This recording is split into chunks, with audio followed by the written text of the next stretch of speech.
Bismillahirrahmanirrahim. Assalamualaikum warahmatullahi wabarakatuh. Salam sejahtera untuk kita semuanya. Kelas 12 Teknik Elektronika Industri. Apa kabarnya hari ini? Semoga tetap dalam keadaan sehat walafiat. Dimanapun kita berada, hendaknya selalu dalam lindungan Tuhan Yang Maha Esa. Kita kembali bertemu di channel ini di mata pelajaran pemeliharaan, perbaikan, dan perawatan peralatan elektronika. Adapun concern kita pada hari ini masuk ke kompetensi dasar yang kelima, yaitu memahami teknik perawatan dan perbaikan peralatan elektronika. Bagaimana sih cara melakukan teknik perawatan dan perbaikan peralatan elektronika yang benar? Tetap simak video ini sampai dengan terakhir. Adapun indikator kompetensi yang akan kita capai pada pertemuan kali ini, yang pertama, siswa diharapkan mengetahui proses pemeliharaan di industri. Kemudian yang kedua, siswa diharapkan mengetahui spesifikasi proses pemeliharaan peralatan. Kemudian yang ketiga, siswa diharapkan mengetahui metode-metode yang dilakukan dalam pelacakan kerusakan. Kemudian yang keempat, siswa dapat melakukan pengecekan dan pengujian rangkaian dengan menerapkan metode-metode yang ditetapkan. Baik, untuk mempersingkat waktu, kita langsung saja masuk ke proses pemeliharaan di industri. Jadi semuanya ini berkaitan erat dengan keahlian dari staf pemeliharaan dan perlengkapan komponen. Secara garis besar ada dua cara metode pemeliharaan. Yang pertama disebut dengan preventive maintenance, kemudian yang kedua disebut dengan corrective maintenance. Nah, yang dikatakan dengan preventive maintenance ini berkaitan dengan kegiatan pemeliharaan atau pencegahan, di mana tindakan-tindakan yang bisa kita lakukan diantaranya adalah mengganti bagian-bagian komponen yang hampir rusak, serta mengkalibrasi alat ukur sebelum menggunakan alat ukur. Dan banyak lagi cara yang bisa kita lakukan dalam tindakan pemeliharaan atau pencegahan. Kemudian yang kedua, yang dikatakan dengan corrective maintenance ini merupakan tindakan pemeliharaan untuk perbaikan. Jadi di sini nanti butuh ketelitian yang lebih intens jika dibandingkan dengan tindakan preventive maintenance. Sebagai contohnya adalah mengganti komponen yang rusak. Nah, dalam mengganti komponen yang rusak, kita perlu melacak terlebih dahulu atau mengukur terlebih dahulu komponen-komponen yang ada dari sebuah blok diagram. Setelah nanti kita ukur satu persatu komponennya dan setelah itu kita temukan indikasi bahwa ada komponen yang rusak, maka itu harus segera diganti. Jadi butuh ketelitian. Nah, pada tindakan preventive maintenance, penggantian dilakukan sebelum komponen benar-benar rusak, sehingga keandalan sistem dapat diperbesar. Nah, kenapa komponen ini diganti sebelum benar-benar rusak? Agar nanti tidak menimbulkan kerusakan pada komponen lainnya. Nah, sebagai contoh, komponen dari bagian yang bergerak dan digunakan secara terus-menerus sebaiknya diganti sebelum rusak. Misalnya servo, potensiometer, kemudian motor dan sikatnya, kontak pada relay, serta saklar atau lampu pijar, yang disebut juga dengan filamen. Nah, seperti halnya di sini pada kurva ini kita lihat jam efektif lamanya sebuah lampu pijar itu bekerja, yaitu sini kita lihat hubungan antara kegagalan dan waktu. Jadi sebuah lampu pijar itu hanya mampu bekerja maksimal 1000 jam, maksimal 1000 jam. Maka kita harus memperhatikan, sebelum 1000 jam maka lampu pijar ini sudah tidak harus bekerja lagi, agar nanti tidak mengakibatkan lampu itu rusak. Jadi ini yang harus kita perhatikan. Jadi semakin lama lampu pijar ini bekerja atau melebihi 1000 jam, maka nanti lampu itu akan rentan rusak. Kemudian pemeliharaan yang bersifat memperbaiki atau yang disebut juga dengan corrective maintenance adalah aktivitas pelayanan sistem elektronika selama penggunaannya jika terjadi kerusakan komponen yang tidak dapat diperkirakan dan tidak dapat ditanggulangi dengan pemeriksaan. Nah, dalam kenyataannya, pemeriksaan suatu kerusakan ini biasanya lebih disukai daripada pencegahan. Tapi seharusnya kita harus membiasakan bahwa tindakan pencegahan atau preventif ini harus diutamakan daripada tindakan korektif atau perbaikan. Nah, di sini kita melihat hubungan antara ongkos dengan kesiapan perlengkapan, ya.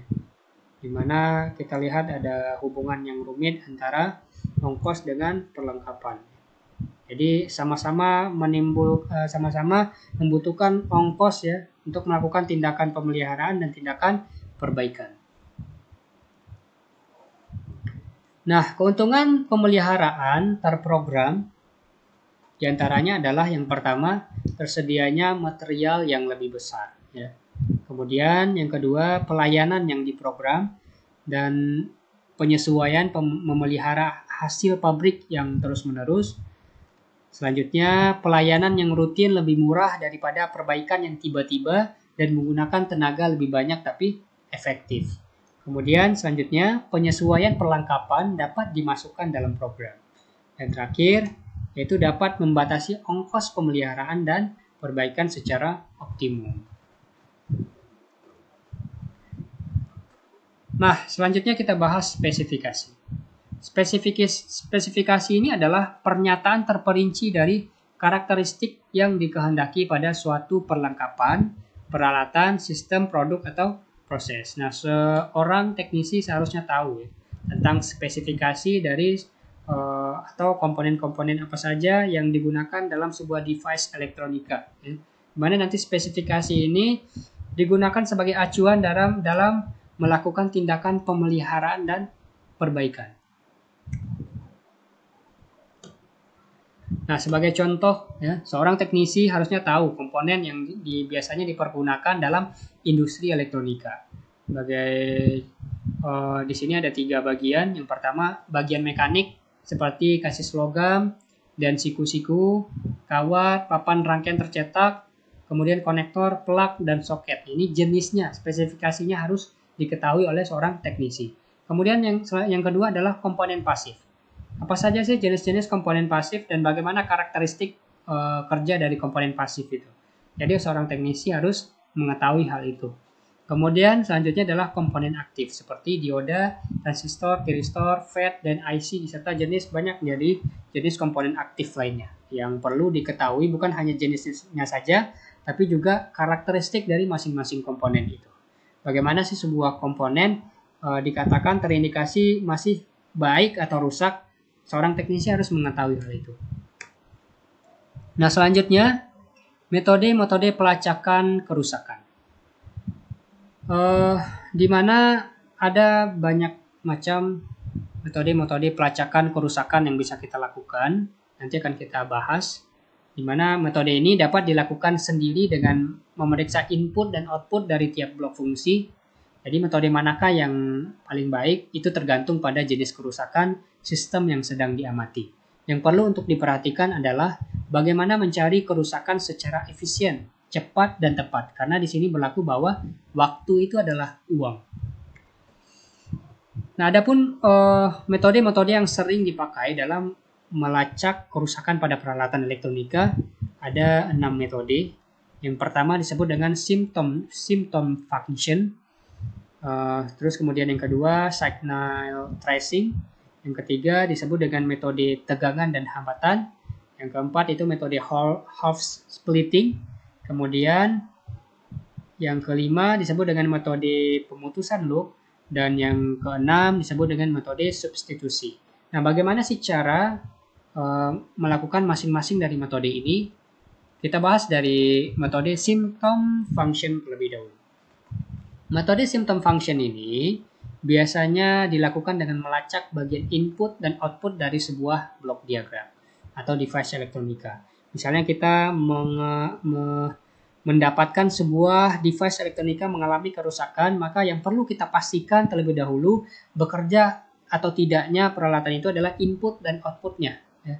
Kita bisa mengecek terlebih dahulu bagian inputnya. Ya, seperti di sini.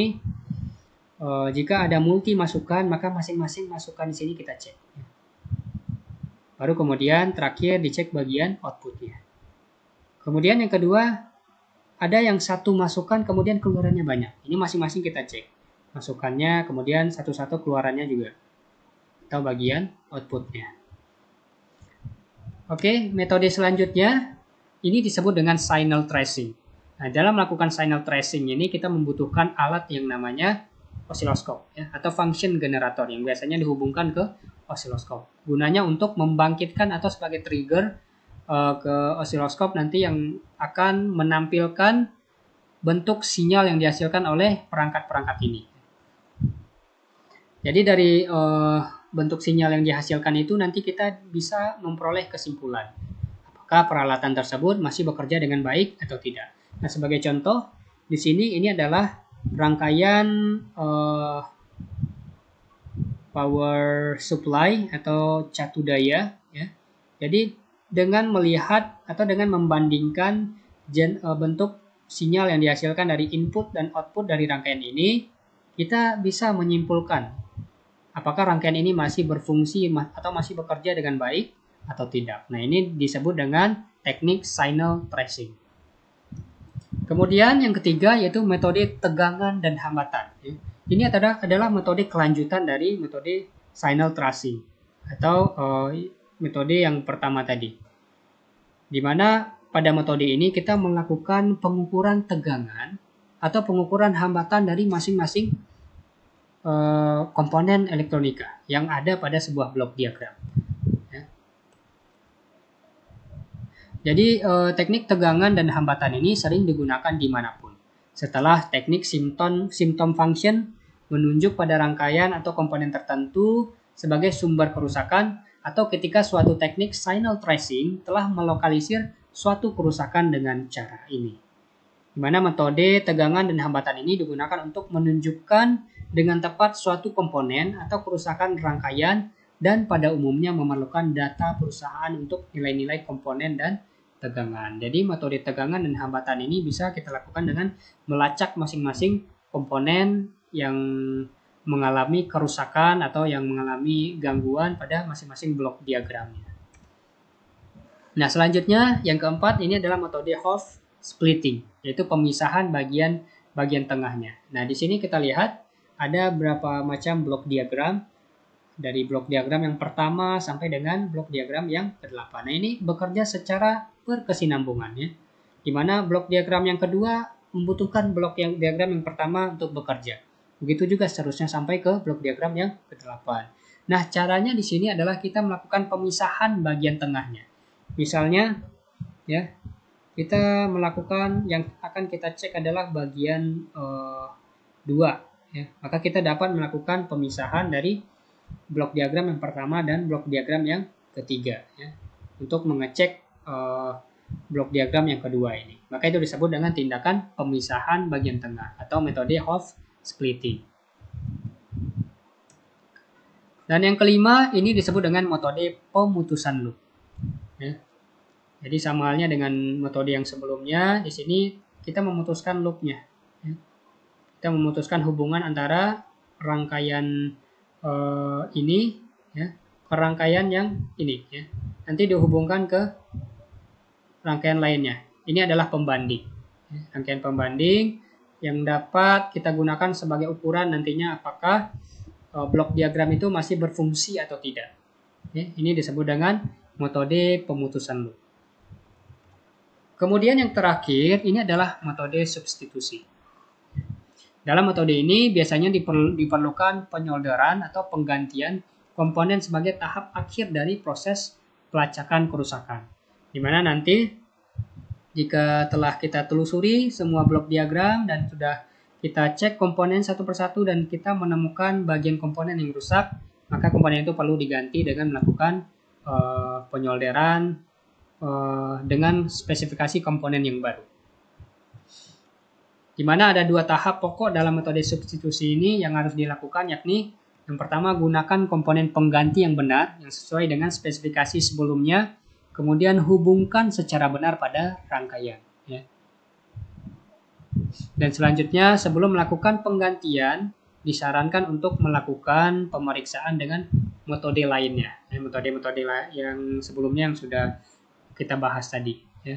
Jadi tidak harus kita melakukan keenam metode ini.